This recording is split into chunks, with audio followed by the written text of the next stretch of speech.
Hey guys, so today we're looking at Algebra 2's 9.2 Day 2 Notes, which deals with finally graphing rational functions. And we'll be building on what we did last lesson on Day 1, where we found x-intercepts, y-intercepts, and vertical asymptotes. And we're going to today find the last piece of the puzzle, which is a horizontal asymptote. And then we're going to be graphing them. And we'll be focusing on the calculator for graphing in this class. Before that, however, we'll be talking about polynomial degrees. This is a big, you need to know how to identify degrees, and it's not very complicated, but I'm going to give you a refresher over it first. That's how we're going to find horizontal asymptotes.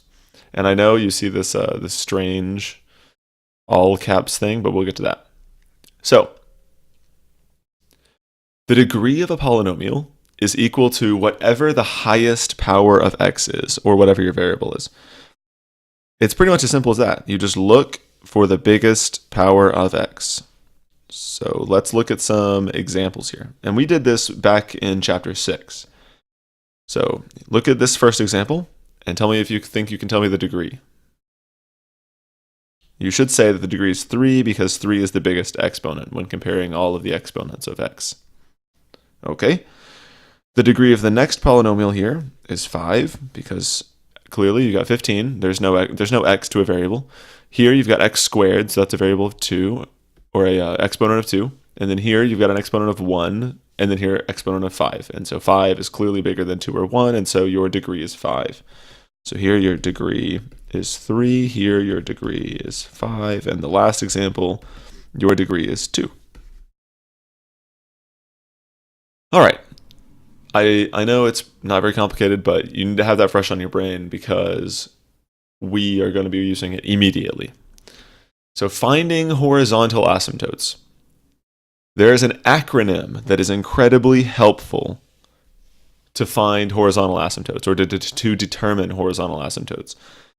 And this is it. It is Bobo Botten eats DC, right? So if I scroll back up here and show you, it is Bobo Botten eats DC. I know it sounds ridiculous. Some people say it's Bobo Botten, and other places say it's Bobbio Botten eats DC. But I promise you, it really does help figure out what to do. Now, let me go ahead and write out what this means. This covers 3 different scenarios that can occur when looking at y or horizontal asymptotes. The first is that we have a degree. Remember that all right, so I'll scroll down here. So look, remember rational functions are functions that have a fraction, right? So there's a numerator and a denominator. And this acronym will refer to the degree of the polynomial in the numerator versus the degree of the polynomial in the denominator. And if the degree is bigger on bottom, you get 0. And this is y equals 0, right? This is not the letter O, it is the number 0. So this means that if your degree is bigger on the bottom, then the horizontal asymptote is always y equals 0. So let me give you a quick example. Say we had something like y equals 6x plus 4 over x squared minus 1. The degree of the denominator, or the bottom piece, is bigger because the degree here is 2 and the degree here is 1. And so since the degree is bigger on bottom, the horizontal asymptote would be y equals 0. Okay, moving on. This next part, bottom, is if it's bigger on top, there is none. There are no horizontal asymptotes. So this is a situation, maybe, where you've got y equals 2x squared plus x minus 1 over x plus 4. In this situation, the degree of the numerator is 2, and the degree of the denominator is 1. So that would be a case where the degree is bigger on top. and so there is no horizontal asymptote. And finally, the third case that can occur is if the exponents, I want to write this in black, thank you. If exponents are the same. And this is what you do. You divide the coefficients. So I think this next example is that, so we'll go right into it. If the exponents are the same, you will divide the coefficients. So let's look at this example. Find the horizontal asymptote. What we want to do first is evaluate the degree of the numerator versus the degree of the denominator. And if you look, the degree of the numerator is 3, the degree of the denominator is 3, and so we've got degree of the top, 3, degree of the bottom, 3. Since they are the same, we're going to divide coefficients to get your asymptote. The horizontal asymptote will always be in the form y equals something because it's a horizontal line. And as I talked about in the last lesson, we had vertical asymptotes, and the vertical asymptote was x equals, because those are lines that go up and down. Our horizontal asymptotes will be y equals lines because they go left and right, which is what horizontal means. Now, the coefficients here are the numbers you can find directly in front of the x with the exponent of 3. So you would have, since this is x to the third, there's negative 11 of them. Wow, that is not a very pleasant color. What about this one? That's better, I guess, but I still don't like it. How about green? Whatever. I'll never be happy. And this is the leading coefficient of the denominator. And so what you end up with is y equals, and you place this number over this number, negative 11 over 22. And then you reduce that, and that would be negative 1 over 2. Actually, it's y equals negative 1 over 2. And there you have it. That is your horizontal asymptote. How about this problem?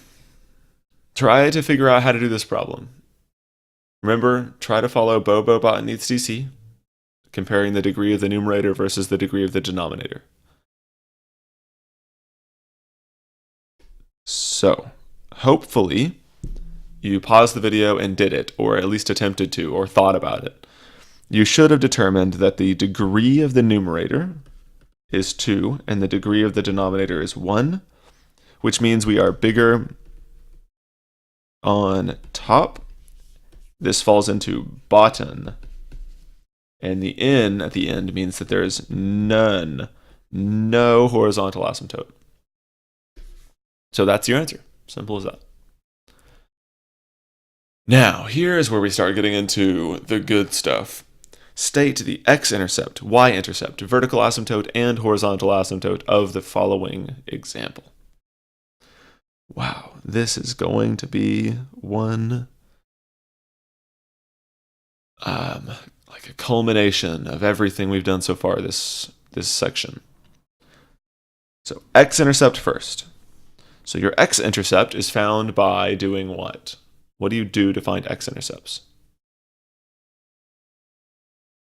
You should say, well, Mr. Dybel, you set the top equal to 0 and solve. So you'd subtract 5 and divide by 3. So your x-intercept is negative 5/3, comma 0. We did this yesterday.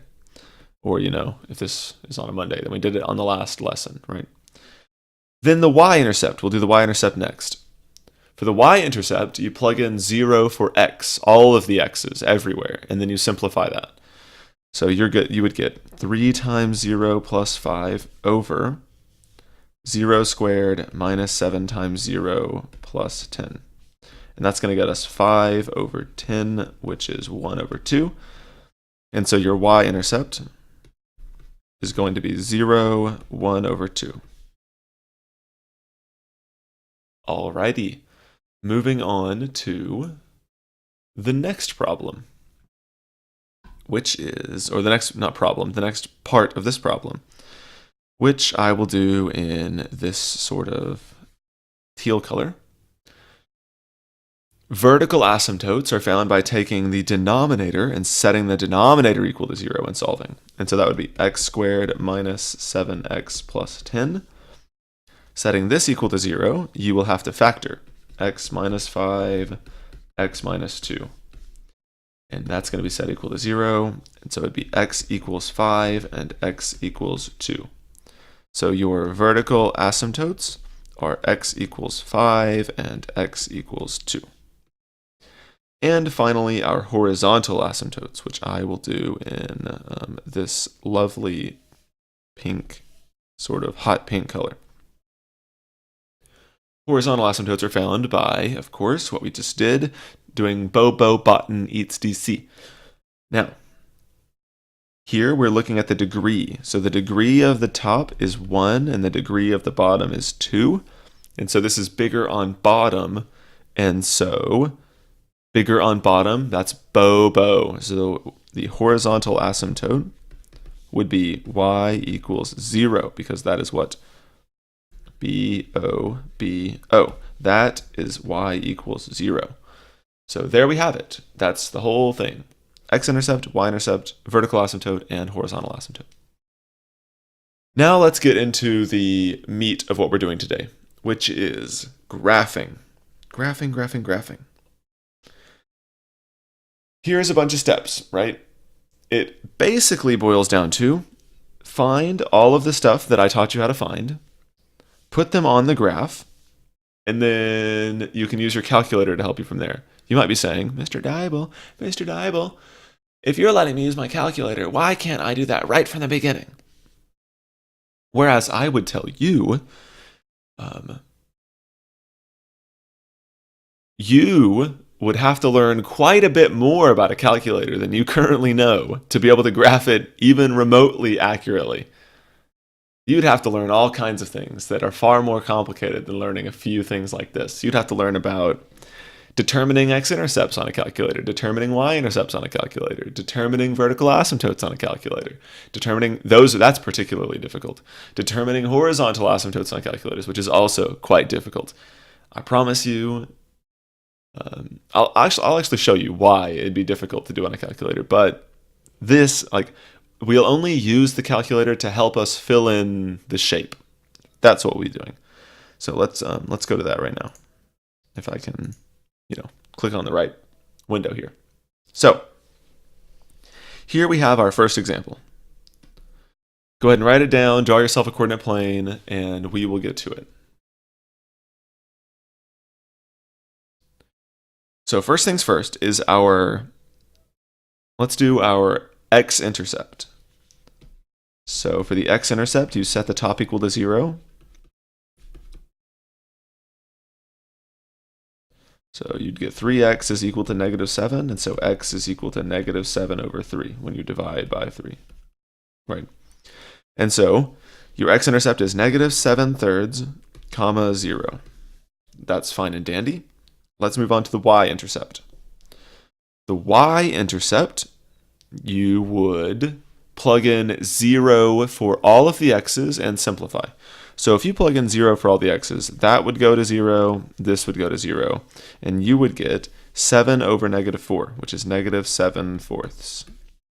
So there is your y-intercept. Next, you have a vertical asymptote. That is by setting the denominator equal to 0. So your x minus 4,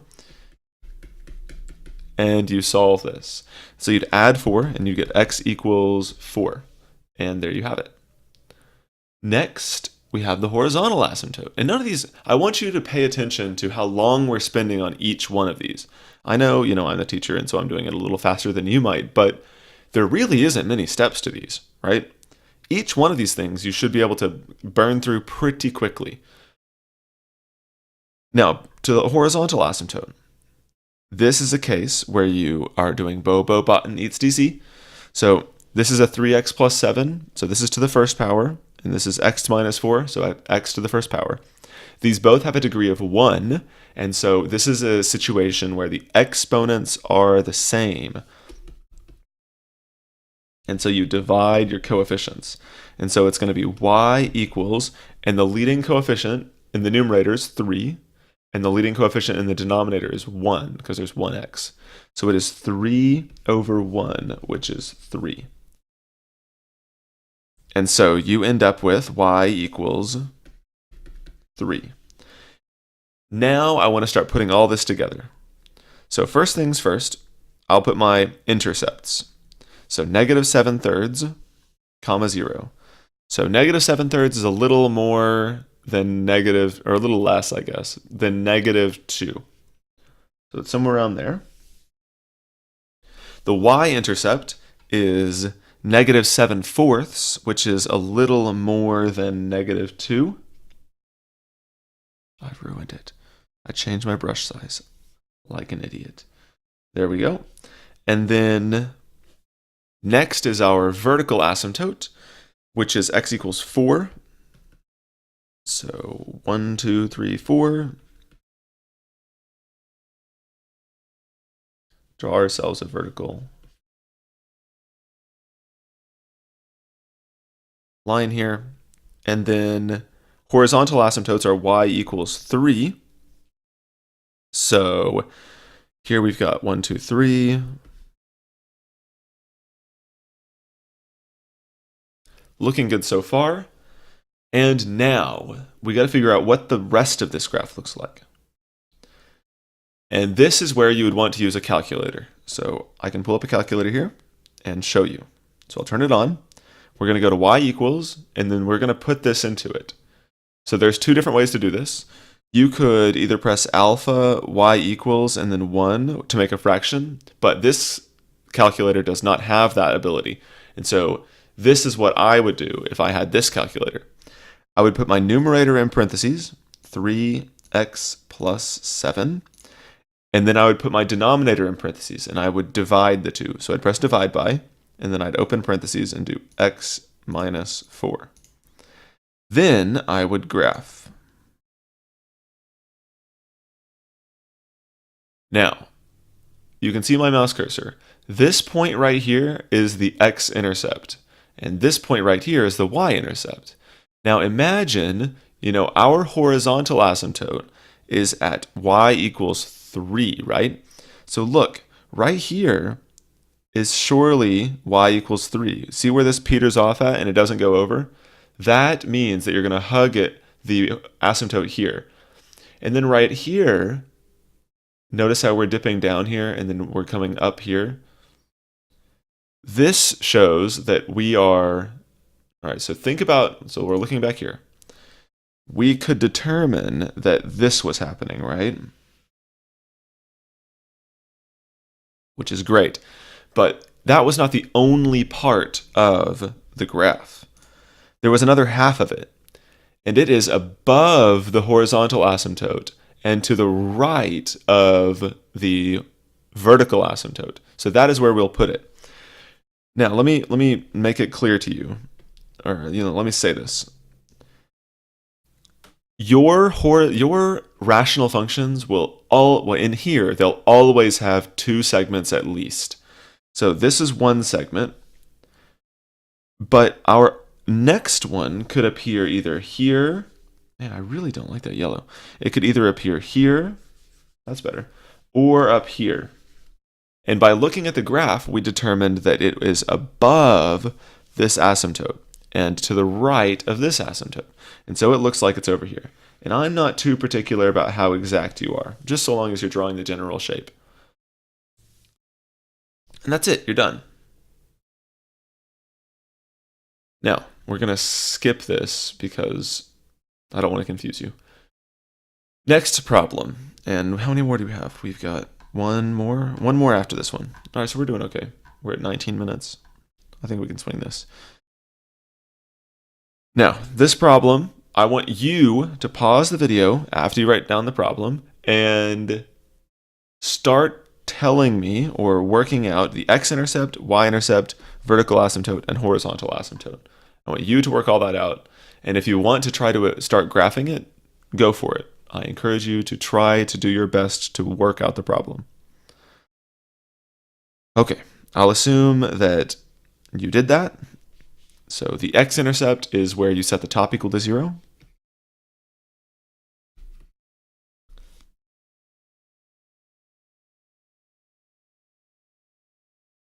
And so this is what we get.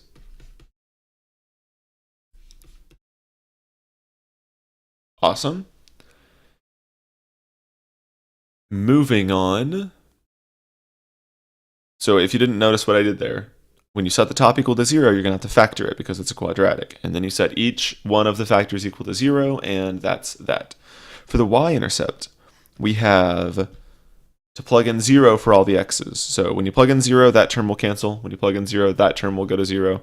When you plug in 0, that will go to 0. And this will go to 0. That is a problem. That means that we're dividing by 0, and that's a big issue. If you're ever dividing by 0, then there is no y-intercept. And we'll figure out why there's no y-intercept here in just a minute. Now, let's move on to the vertical asymptote. Vertical asymptotes, you have to set the denominator equal to 0 and solve. So that's going to be x to the third plus 8x squared set equal to 0. And in this case, you have to factor out the greatest common factor, which is x squared times x plus 8. And here you set each factor equal to 0. It looks different than this, but it's the same idea. You're setting each of these factors equal to 0, so you will set each of these factors equal to 0. And you get x squared equals 0 and x plus 8 equals 0. And tell me, what number times itself gives you 0? Well, 0. Or you could square root, and you get the square root of 0, which is 0. X equals 0. And the next one is x equals negative 8. So these are our vertical asymptotes. Now I want to go back to the y-intercept. Remember that the y-intercept is a place on the graph that touches the y-axis, and this is the y-axis, right? But if you notice, there is a vertical asymptote at x equals 0. That is right here. So it should make sense to us now why there's not a y-intercept, because you're not supposed to touch asymptotes, and this asymptote is on the y-axis. So you're not going to be able to have a y-intercept because you've got an asymptote there. Next, though, is the horizontal asymptote, and if you look, the degree of the numerator is 2, and the degree of the denominator is 3. So this is bigger on bottom, so it was y equals 0. And so, horizontal asymptote, y equals 0. Let's start putting all this on our graph. You get y equals 0, so let's do that. Okay, there's our horizontal asymptote. Our vertical asymptotes are here, and x equals negative 8, which is here.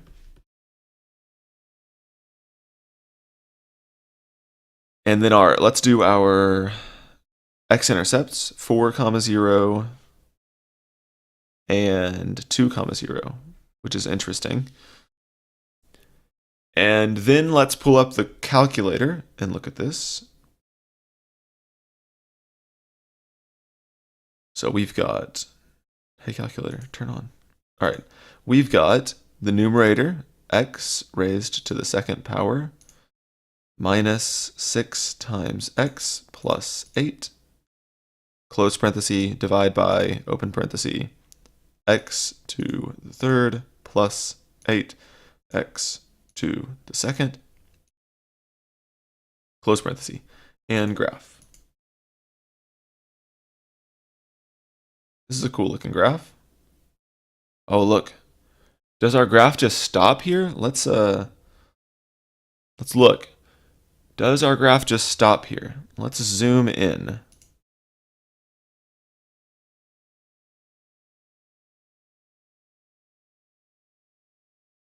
This is a situation where you need to be smarter than the calculator. If you were to draw this on your test and you just put it right here and it would just stop, you would get it wrong. You need to remember that asymptotes, right, horizontal asymptotes, you're supposed to ride along at some point. So watch if I keep zooming in here. Zoom in. Let's zoom in closer to where the curve is over here. So we're going over here. Oh, look. We see a little more of the curve. Now let's zoom in again. Let's zoom in over here. We're moving along. Zoom. Oh my gosh, what happened to it? I don't know. Okay. We zoomed in some more. Look at this. You can see we're getting very close to the or to this x-axis. The point I'm trying to make here is that the graph does not stop. It looks like it does, but it doesn't. It rides along that asymptote. And I will go farther than that. Look, check this out. How are we supposed to have two intercepts on this asymptote? That's a good question. But before I get to that, we're going to sketch the general shape. So look at our graph. I want you to notice that we've got two vertical asymptotes and one horizontal asymptote. We've got a bunch of grids. All right, look at this. These are the potential areas that our graph could occur at, right? We got 6 areas. So look at the graph. Which areas do you think are getting covered? I want you to look. This right here is this asymptote. This right here is the asymptote that's right behind this. And this is this asymptote. So we should be able to tell that this part of the curve is in this section. This part of the curve is in this section. And then this final part of the curve is in this top right section. So let's go ahead and do that. Our graph looks like this.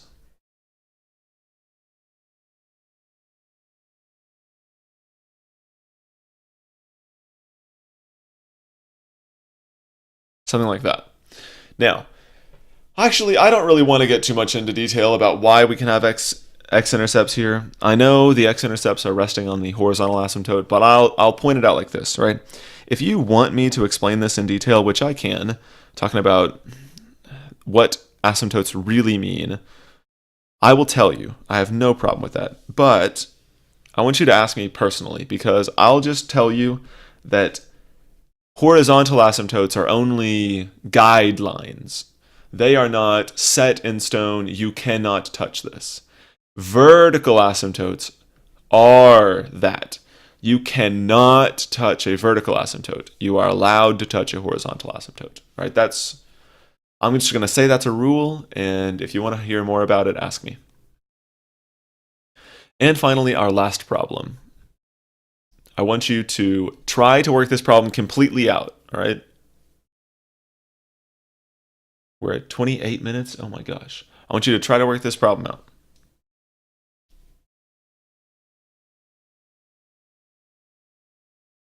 Okay, I gave you plenty of time to pause your video. Hopefully you did. X-intercept. Right now, I'm setting the top equal to 0. And I'm solving. So you get x equals negative 5/2. So negative 5/2, comma 0. Y-intercept. Plug in 0 for all the x's. That would go to 0, go to 0, go to 0. You'd get 5 over negative 6. So that's 0, negative 5 over 6. Moving on to the vertical asymptote. That's where you set the denominator equal to 0. And solve.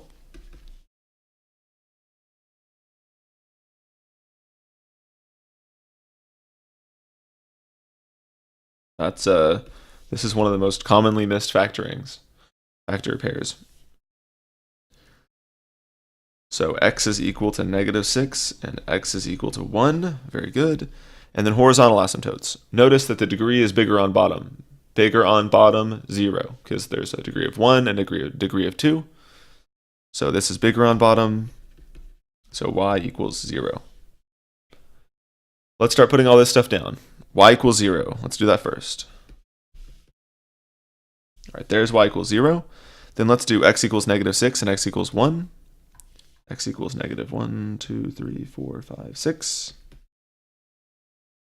And x equals 1. So I want you to do the intercepts next. Negative 5 halves comma 0. That's right here.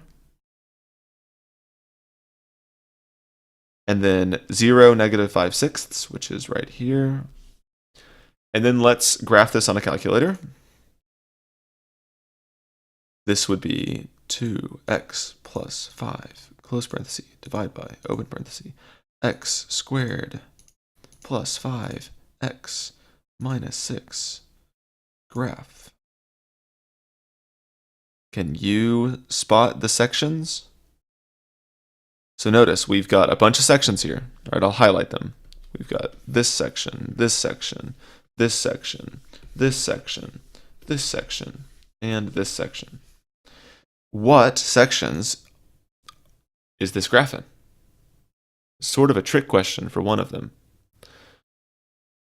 Hopefully you should be able to easily identify this one here and this one up here, but maybe not so much this here. What's happening is the graph looks like this. This piece is going down, right? So it's curving down like this. So we're going to draw that. Then this piece here is looking like this.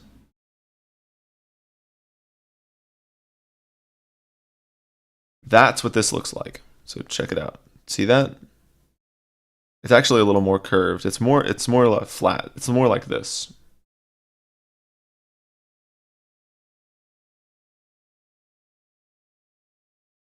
That's a pretty good drawing. And then the next one is up here in the corner. And look, you can even see that the line is actually, you guys don't have that much detail maybe, but it's a little bit thicker. So it looks like this. And there's your graph. All right. You will have problems like this. This is what I want you to do. There are 1, 2, 3, 4, 5 problems. On all of them, I want you to find the x-intercept, y-intercept, vertical asymptote, horizontal asymptote, and graph all of the problems. Ignore any instructions stated in the book. All right? Let me know if you have any problems, and I'd be happy to help you.